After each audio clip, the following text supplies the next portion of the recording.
14 సంవత్సరాల అరణ్యవాసం తరువాత శ్రీరాముడు రావణుడిని సంహరించి సీతాదేవితో అయోధ్యకు తిరిగి వచ్చాడు.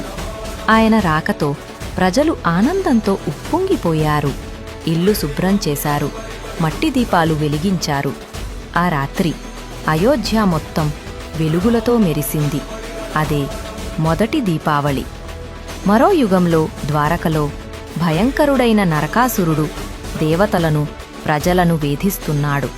ఆ దుష్టుని సంహరించడానికి శ్రీకృష్ణుడు సత్యభామతో కలిసి రథంలో బయల్దేరాడు. యుద్ధం భీకరంగా జరిగింది. శ్రీకృష్ణుడు గాయపడ్డప్పుడు సత్యభామ ధైర్యంగా ముందుకు వచ్చి దివ్య బాణం విడిచి నరకాసురుడిని సంహరించింది. ఆ రోజు నుంచే ప్రజలు దీపాలు వెలిగించి నరక చతుర్దశిని జరుపుకుంటున్నారు.